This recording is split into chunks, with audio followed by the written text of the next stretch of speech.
All right, let's fucking do this. What the fuck is up, my little cats and kittens, and welcome to the OVER Sharra Podcast. I am your host, Sharra Coley, and for the next however long I ramble on, we are going to dive into me talking about life, some of my experiences, maybe some taboo topics, and yeah, some of the just the dysfunctions of being human. I've got myself a cocktail if you can't see me and if you're just listening to this. I hope that you are, well, maybe not drinking, depending on what you're doing, but cheers, motherfuckers. Let's get into it. So before we really dive into anything, I'll give you a little background on where the idea for this podcast spawned from, why it's called the OVER Sharra Podcast. I feel like it's pretty self-explanatory, but there is a little bit of backstory there. And yeah, so I have a feeling that I'm going to just kind of go in a million directions, but you know what? I always land the plane. Well, usually land the plane. So let's fucking go. All right. So, yeah, my name is Sharra, like share a story with me. That's how I usually phrase it. And, yeah, I'm going to share lots of stories with you. So giddy up. That's going to be a good time. What you can expect is some will be funny, some will be vulgar, some will be sad, some will be, I don't know. I just hope relatable. And yeah. So Sharra, that's obviously my name. And I've just always been notorious for oversharing. I actually recently read, and don't take this as any sort of like absolute for fact, because I'm pretty sure I saw it on like some Instagram, not necessarily, I mean, I guess it's like a meme, but you know, like one of those Instagram word memes. But yeah, just saying that is people who overshare, like that's oversharing is a trauma response. So, you know, that's fitting, but I just always say, you know, TMI, I don't know her. OVER Sharra, actually, I did not come up with that nickname. It just really fits for what I want this podcast to be about. But actually, I was given that nickname. It's been about a decade ago now by a girl that I worked with. And it was like a week or a week and a half into us working together, and she just told me, like, I'm gonna nickname you OVER Sharra because yep, I was just, you know, oversharing things that most people don't talk about, you know, just, you know, letting people know I gotta go poop, and just, you know, again, TMI, I don't know her.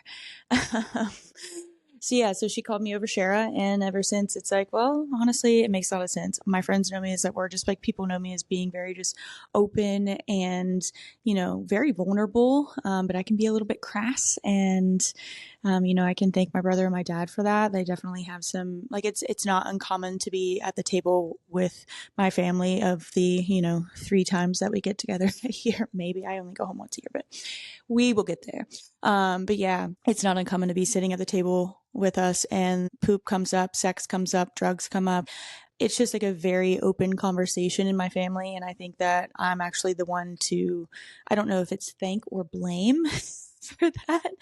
But I definitely am the child who opened that gate. I mean, my brother definitely played a part in it too, just because he was a bit of a rebel. But yeah, I'm definitely the one who opened up the conversation, because when I was 14, I distinctly remember having a conversation with my mom, because I was just like, look, I really want to be able to tell you the truth. So I'm either going to tell you the truth, so that way if I ever end up in a situation where I want or need you to come get me, you know, I'm not having a good time, or it feels like an uncomfortable situation, or, you know, everybody's drunk and I don't want to get in the car with anybody. Like, I want to be able to call you.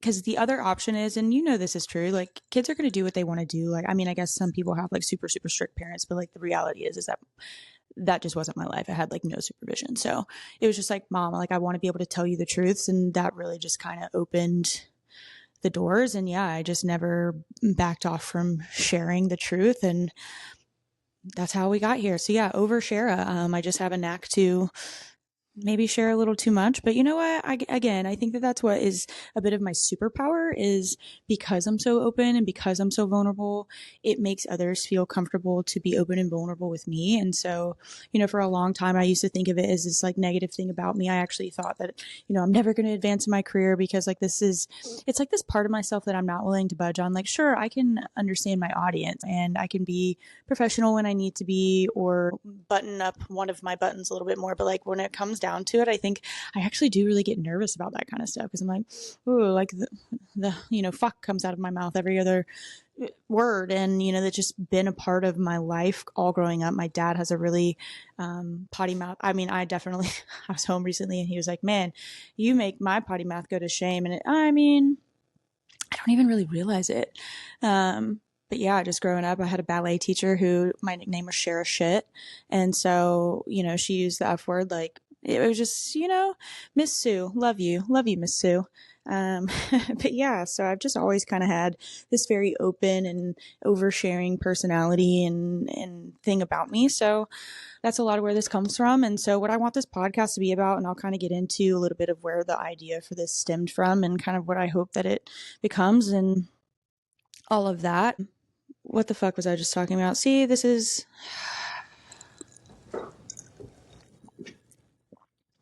Also, this had a good bit of tequila in it, so there's that. All right, anyways. So yeah, OVER Sharra, that's where the whole idea of it comes from. And yeah, the reason I wanted to start this, it's kind of a long-winded story and how it all came to be and how I, finally decided to do this and everything. But for a lot of my life, I just grew up. And also, if you can hear any background noise, one of my cats, Mr. Shrimps, you will meet him eventually. He's a little tripod kitty. I adopted him not too long ago. He's incredible. I have 2 cats, but he's the most recent, and he is true orange cat energy, and he has the zoomies right now, and he is being crazy. So he might even zoom through here at some point. But anyway, I digress. Yeah, so all my life, I haven't had a very normal upbringing, as I'm sure, a lot of people can relate to.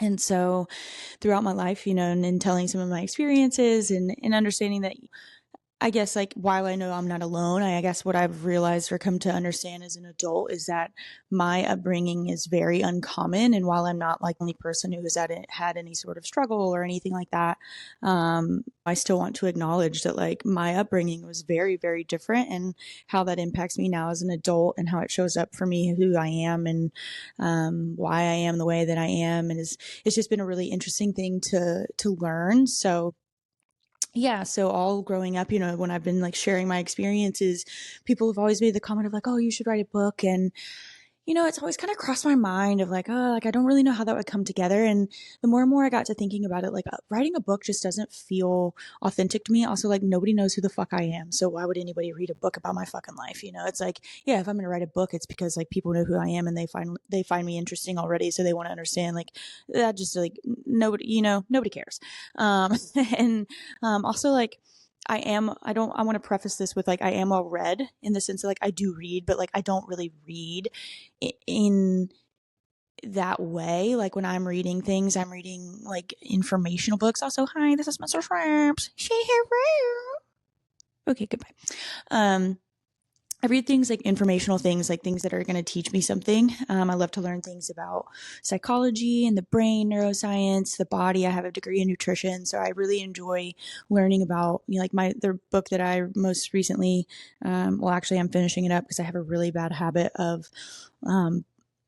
getting through like 3/4 of the way through with a book and putting it down for a while. I don't know why I am that way, but even when I used to read when I was younger and I was reading stories and things and not so much nonfiction like I do now, I just have always had that habit, and then I'll pick it up later and finish it. But yeah, anyways.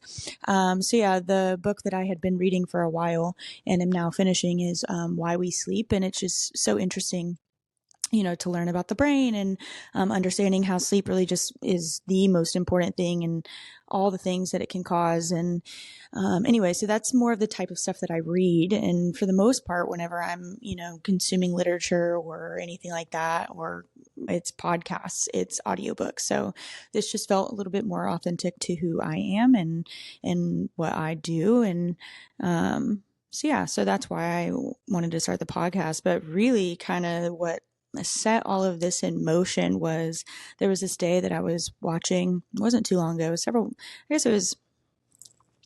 I don't know, what is time? What the fuck is time? Somewhere back in maybe like September, October, whenever it was, I was watching an episode of Call Her Daddy, listening/watching to that episode, the one that had Halsey on it. And it was in that moment that I just really felt like, wow, like I've never really related to a celebrity or somebody that's shared their story openly like this as much as I did when she shared hers. Like she has an autoimmune disease, just kind of talking about how she is, her, chaotic life, growing up, and I guess like a little bit of issues in relationships. Just a lot of the stuff that she talked about, I just really, really related to. And it just made me get to thinking about how I have a lot of stories too. And I was also recently last year finally diagnosed. I've been dealing with it for far more than just this past year. But I was diagnosed with Crohn's and ulcerative colitis, and, just getting through that and what this is. And I'm going through I am going through a flare up again right now. And, there's people out there who deal with this, and like a lot of people don't understand like what it is to live with Crohn's disease and ulcerative colitis. Like it's fucking miserable. And, I think that there just needs to be a little bit more light shed on what it is to live with a chronic illness, not even just Crohn's. And I know that I'm not alone. Like, I'm not going to say I'm sure I'm not alone. I know that I'm not alone in that. And, I want to share my experience. I want to, it's because, as funny as it is, it's like ironic. Like I have to laugh about it a little bit, because if you don't laugh, then what are you going to do? Fucking cry? Yeah, and I've done a lot of that. I still do a lot of that. But yeah, so, it's a really shitty, pun intended disease. And, it's just really hilariously ironic to some degree, because one of my most irrational fears with men has always been like, I've always been terrified and always have struggled to actually get really good sleep when I'm sleeping in the bed with the opposite sex. Like it's been very far and few between where I can actually sleep very soundly with somebody in the bed. And it's because I have this fear that I'm going to fart in my sleep and it's going to smell really bad and they're going to not find me attractive anymore. And I know that is like, I mean, there's probably some men like that. I don't know. There might be some people like that out there, but the reality is that like, you know what? Hot girls have tummy issues, and I have fucking tummy issues. I have Crohn's disease. I have ulcerative colitis, and it's like at least once a month I shit my pants, and like, that's just the fucking reality. And, I have to be open with that, because what else am I going to do? Like if I'm going to have an actual, life, like my friends have to know about this, because when I'm struggling, like I need support. My partner, if I find somebody, has to understand what this is like. And when I'm in a flare up of what I need, or, just understanding that, everyone poops and I have to get comfortable with it. Anyways, how did I go from, see, here we go. I went from somewhere to talking about this. Anyhow, everyone poops. So there's that. Okay. It's back to the Halsey thing. I had watched this episode of the Halsey podcast, the Halsey episode of Call Her Daddy. And, and just hearing her story, I was like, you know what? Like I have like a different audience, obviously. Like, yeah, I don't have an audience yet, but hopefully eventually I will, like best case scenario. But I still think that, hearing other people share their stories, like even if it's 20 people that hear it and are like, cool, like I can sort of relate. Like, I think there's just like a lot of power in that. And, and just trying to figure out what my, everybody's like, oh, find your purpose or your passion. And it's like, I don't think that is, I'm necessarily in search of like my purpose. I feel like I know what my purpose is, or like I don't even know if it's a purpose, but I know what my superpower is. My superpower is being able to make others feel comfortable, to share their experiences, to open up. Like really anybody will tell you this. Like I've gotten this feedback from exes, from friends, from some of my employees and peers and things like that. So it's like, I'm not just saying this about myself. I've been given this feedback also. Yeah. If you saw that and you're not just listening to this, I don't have pants on. So little flash of the leg there. There you go. But yeah, Jesus Christ, I have such an ADD memory. I get, does anybody else whenever they drink, like I get stupid when I'm drunk. It's like I lose my train of thought, or like I'm just not as crisp. It's just so interesting, because you would think that that would happen more from like smoking weed or something. But for me, it's when I drink alcohol, like I get stupid. So yeah, I'm one cocktail in. Yes. And I know, shut the fuck up. I probably shouldn't be drinking if I have a Crohn's and I'm going through a flare. But you know what? The shit sucks no matter what. Like that's the reality, is of like, if I'm drinking or I'm not drinking, it sucks. And to be honest, like I don't want a raw dog life, raw dogging life. I'm not interested in that. So I'm going to have a fucking cocktail and probably, pee out my butthole later, but you know what? That's going to happen anyway. So I digress. But yeah, I just think that that is my superpower. And last year I applied to grad school for a clinical mental health counseling program, and I ended up not getting in. And, it's not off the table yet. I'm not going to say that, oh, I've given up on that dream. But when I really think about it, it's like the thing I love about that, and the thing that I like about my job, my current job, is like the connections with people, the conversations, the helping people and developing others, and kind of being that example and being that safe space. I really pride myself on being a safe space for people. So I guess I'm just, with this, that's kind of what I want to provide, but also I have some, I'm not afraid to talk about taboo shit, and I'm not afraid to talk about things that are usually uncomfortable for some people, or, I have some pretty fucking crazy stories. So I'm going to share all of those with y'all. So yeah, let's buckle up and get down to business. Okay, we're going to talk about 2025 and the energy that we're going to bring into this year, because, this year, this is the energy that I'm bringing into 2025, which is like, fucking go for it. Like, go, this is the year where it's like that thing or that goal that you set, it's time to finally fucking do it, or that idea that you've had, it's time to finally set that motherfucker in motion. Okay, and like, let's lose the concept and the idea that everything has to be in place. All your ducks have to be in a row. All of it has to be together and perfect and ironed out before you actually like go for the thing. Because if you're anything like me, sometimes you can get really frozen in the idea that you have to have all of those things set up first before you actually just like take the leap and start doing things.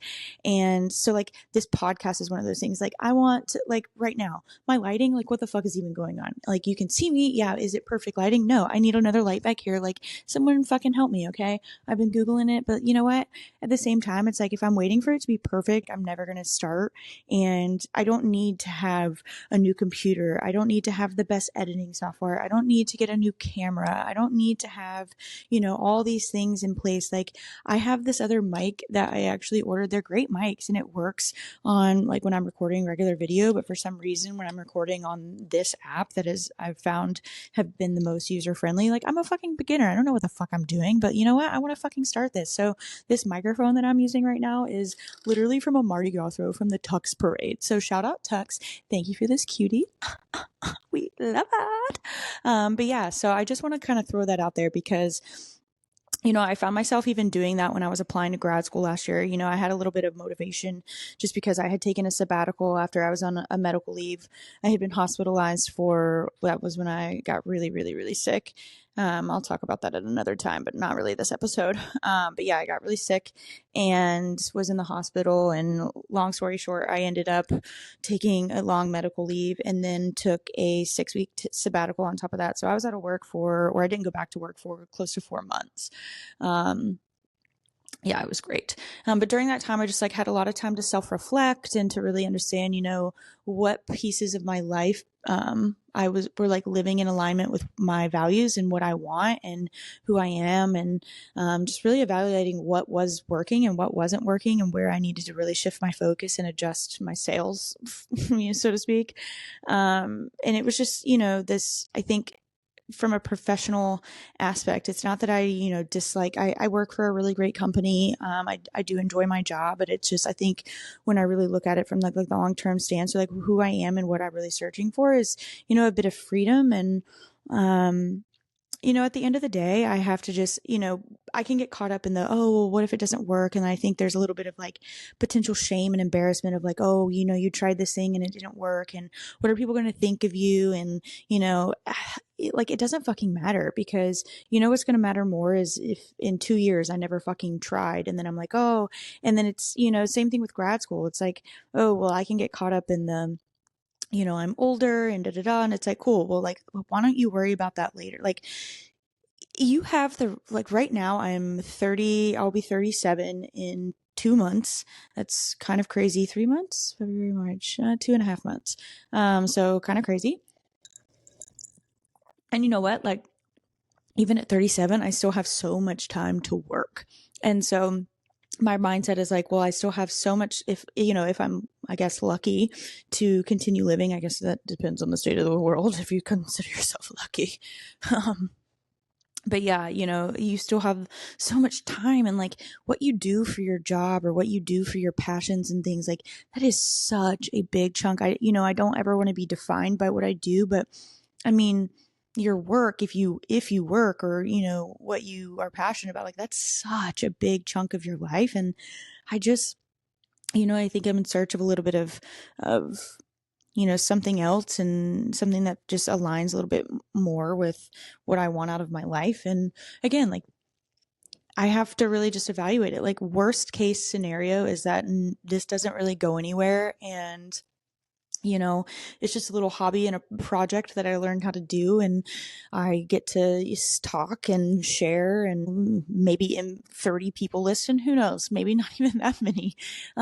Best case scenario, my wildest dreams come true, and Alex Cooper picks me up on the Unwell Network, and I get to have a platform where I can reach large groups of people, and people in the Crohn's community, and like bringing a lot of light to autoimmune diseases and things like that. And like, wow, what a dream that would be to have that kind of platform. And so I can't worry about what if it doesn't work, because then that is going to keep me from not trying. So yeah, so that's kind of what I wanted to bring, is like, let's bring that energy into 2025 of like, you don't have to have it all figured out. You don't have to have all of your ducks in a row. You don't have to have all these things together before you start. And also, while I'm talking about that, I think it's a really good time of year. We all set these, I'm not a big resolutions person. I'll be honest with you. I don't, like, health for me is like a 365 type thing. Like, I'm focused on that, year round. And I do a lot of like evaluating throughout the year. But I do think there is something about like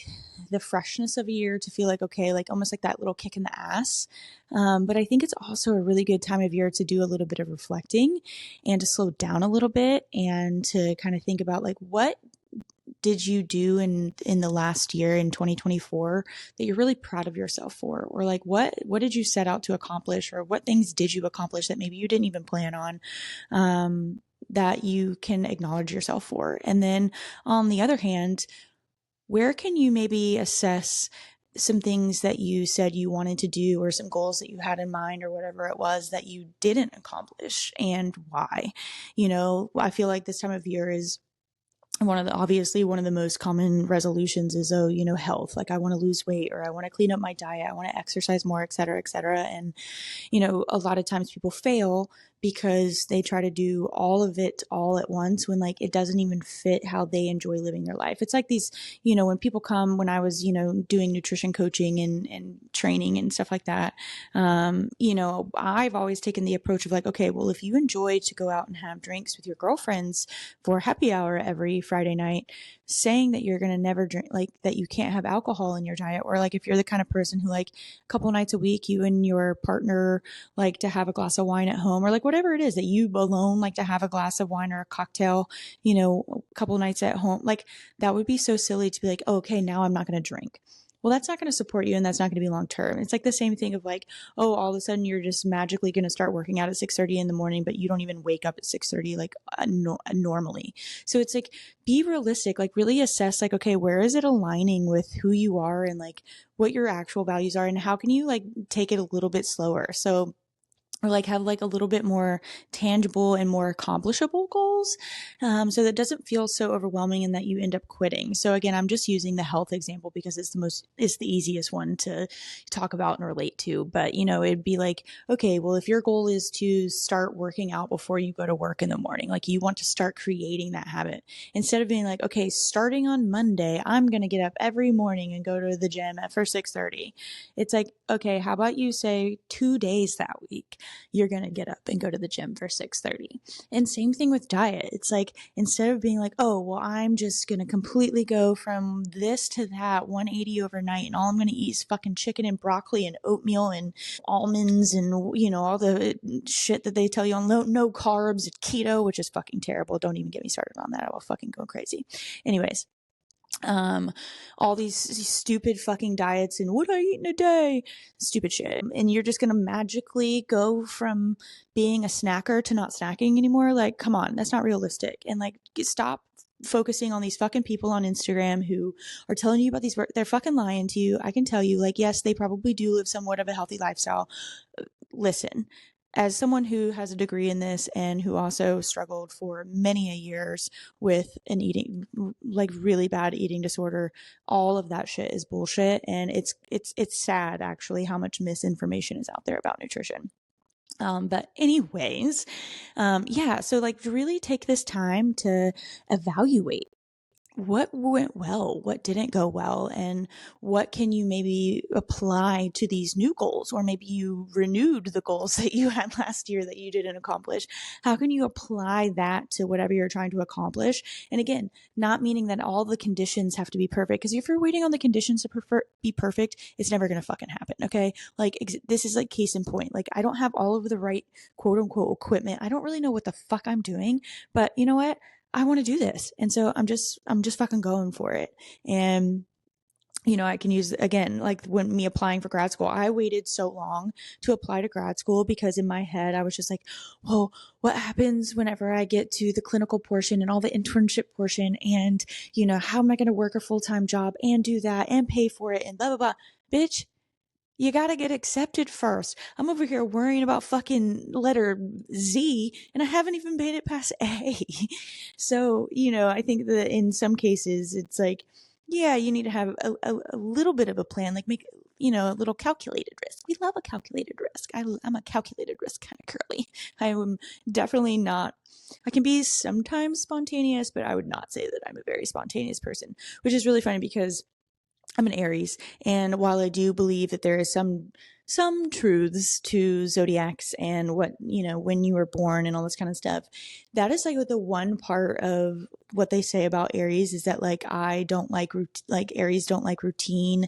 They get bored of routine, and which I mean, I guess in a little bit of a way, I get bored of routine in the sense of like I don't think that I could work. I don't know.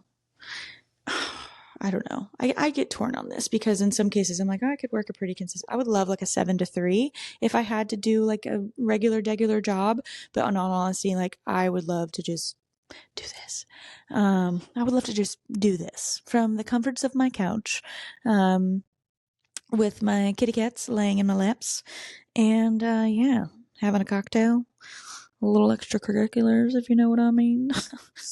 But yeah, so I actually like to have a level of routine. I would say I like to have a good bit of routine, actually. But yeah, they say that we're like fly by the seat of our pants, like very spontaneous and adventurous. And like, I am adventurous. That is, I will say that.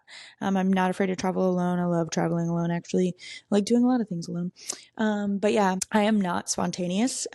Spontaneity, like I have to mentally prepare to do those things, like spontaneous social settings, like only on a blue moon. If I'm like, maybe in the summertime, I have a little bit more, but in the wintertime, I'm like, excuse me, no, it is 4 p.m. and that means that it's almost bedtime. And I would like to go home and be on the couch with my cats. Thank you very much.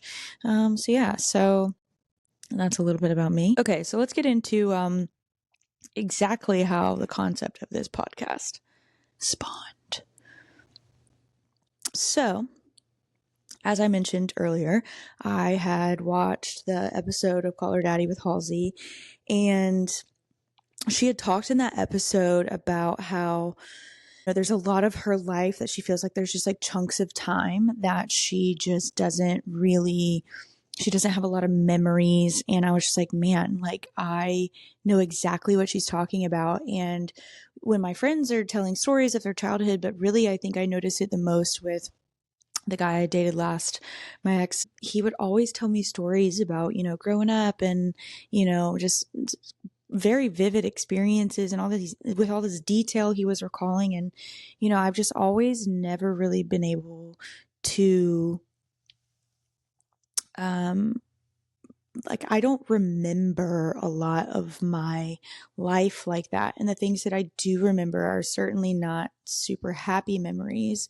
And so it hasn't been until later in my, you know, adult life and learning about this kind of stuff that I realized, oh, well, that was because I was dissociating for a lot of my life. So the reason that you know, if you don't know a lot about that, the reason that you dissociate is because you know, your body is just, you're in such a state of fight or flight that that's your body's way of surviving. It's just like your mind's way your brain's way of surviving whatever you're experiencing. And, it can happen a lot whenever you have a lot of anxiety or you grow up in, a very chaotic or unstable environment, which is, something she talked about. And that's exactly what I experienced. No shade to my parents. I love them, and they did, the best that they could. But again, it was just, I grew up a little too fast and I just understood things a little too young. I was definitely one of those kids where everybody's like, oh, you're so wise for your age. And it was like, no, that's just, I think a little bit of, trauma, like you just grow up fast whenever you're exposed to things. And there's just a level of like, uncertainty and instability and, financial instability and just very stressful, and understanding, what infidelity is and, your mom and dad's relationship with that. And, I think that there's just a lot that I learned and dealt with very, very young. So yeah. So again, like just being in a constant state of like not knowing if we're going to be able to pay the rent and, all of those, and then moving in. So, and when I was in middle school, we moved into my dad's house. My parents were divorced. We moved into my dad's house, and I just remember that it was, this small house, and there were 5 of us living there, and it was technically like 2 bedrooms and a little office, but I guess 3 bedrooms is what it ended up becoming. So my dad had his own room, my brother had his own room, and then me, my mom, and my sister shared not only a room, but a bed. So like just a lot of like kind of different experiences, and again, just like very chaotic childhood. A lot of just really unique experiences, I'll say. But yeah, so in order to like, I guess, survive all of that, my body, the way that I survived it was, I just don't really remember a lot of it. Like I wasn't physically present in my body, or I was just experiencing so much anxiety. Like my mom's always called me a worrywart. And now that I understand, I'm like, no, I was just like super high functioning anxiety. And I have anxiety. Like that's what it is.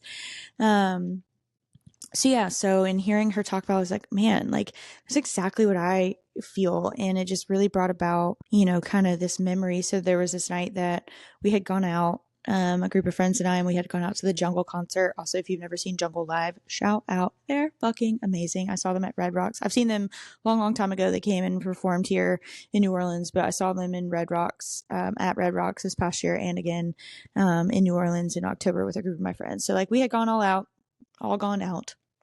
And, they were participating in some fun activities. And it was just like this interesting wave of memories that opened up that was very emotional for me, because one of the memories that I've always really kind of struggled with, that I'm like, why can't I remember this, is a memory that I feel like everyone can remember. And that's losing your virginity. Like, I, until that night, have not really been able to understand, and even still, like, I don't remember much about it, like I don't remember specific details, and also like it was so long ago, but like I've never really been able to recall the night that it happened. And it's not because I was fucked up or anything like that. Again, I think it was just kind of a bit of a traumatic experience. And I want to preface this with just saying that, a little bit of a trigger warning: if sexual assault or any sexual trauma or anything like that is a trigger for you, I am going to talk about that a little bit. But yeah, so this night that I was out, like I just all of a sudden, the memory of it kind of came back to me, or like I understood what happened, because I had also recently watched the show, The Morning Show, and Steve Carell's character in that show. There's a scene in one of the episodes where a colleague of his comes up to his hotel room, and essentially they engage in non-consensual, consensual sex. And I know that sounds kind of weird, but like when I watched that scene and then having the experience that I had that night and like that memory coming back, it was like I understood why. And it's because I had that a very similar experience where it was like, in that scene, she didn't necessarily say no, but there were also very clear signs that she wasn't necessarily saying yes, or that like she also wasn't like wanting that to happen. Like it's not like she was excited about it, and like that's exactly what happened for me. Like I wasn't raped, right? Like it wasn't like this violent anything like that. But it was consensual sex, because while I didn't say no, I also didn't say yes. And like, I remember in that scene, like them panning to her and like the tears falling down her cheeks. And it's just like, that was my experience. Like, I remember crying during it, and not because it just hurts. But yeah, I had that, and I'm like, man, like in hearing her talk about her experiences, I was like,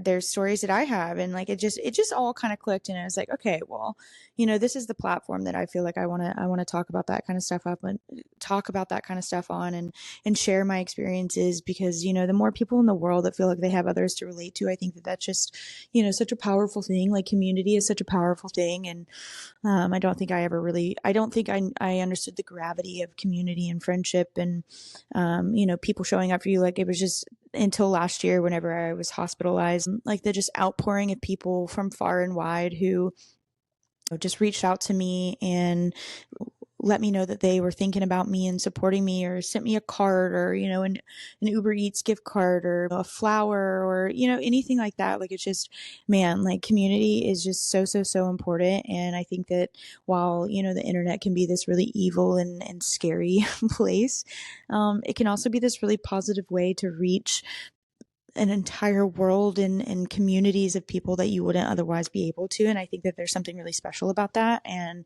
I hope that that's what this can be. So that's just a little bit about, a few ramblings of where this all came about. And, so for the OVER Sharra podcast, what you can kind of expect is, again, I don't necessarily have I don't have anything scripted whatsoever. This is just really going to be kind of like, I have some, obviously like topics and ideas and things like that. But yeah, just kind of sharing life experiences, talking about, some current events potentially, and, super taboo topics. Maybe a dream would be to have like guests on and things like that at some point. But I am going to start this thing called Topic Roulette. So on the next episode, I will launch this, and still figuring out everything again. Like, this is in very early stages. I don't even have like my fucking logo done. I don't have any of this shit done, but I just wanted to get this ball rolling so that I can actually like stick to it and hold myself accountable. And I just think it's fucking fun. Oh my God, my cat right now, he's so cute. I love you. And Monica's over here. You can't see her. She's my queen bitch. I'll tell you all about, well, my cat. There's people out there who give a fuck about cats, and they suck. Cats are the best. Especially my little tripod kitty. He looks so cute. Anyhow, Topic Roulette. So what that's going to be is, I'm just going to have my friends and, whoever is interested at first on Instagram, just kind of submitting in. It could be anything, words, phrases, topics, anything, requests, questions, anything like that, that you want me to discuss or talk about. And I'll just put it in like a little online mixer, or if I can't figure out how to fucking do that, I'll just write it all down, and old school, like, rip little fucking pages off and stick it in a bowl and do and pull it out. Wow, we got a prize, we got a winner. Congratulations. So then I will just, whatever topic comes up, talk about that, share a story about it, see what fucking happens. Well, thanks again for joining me for this. It's been a pleasure. I've had a lot of fun. I'm probably going to go make myself another cocktail now. It's a Saturday night, and I'm doing what I love to do, which is staying in. And, it was a little snowy earlier this week. It's so funny because everybody's like, oh, do you have cabin fever? I'm like, absolutely fucking not. I could literally stay home by myself with my cats, singing songs, doing dances, doing things, and be just fine for a long time, as long as I have food. And that's not even true, because sometimes I'm just not hungry, and I can eat the same thing over and over and over and over and over again, and tacos are always a good option. Okay, well, that's all I got for you today, and I hope you all have a great fucking weekend, whatever time it is that you are listening to this. Oh, big stretch, Mr. Shrimps. And I'll see you cats and kittens next time. Bye-bye now.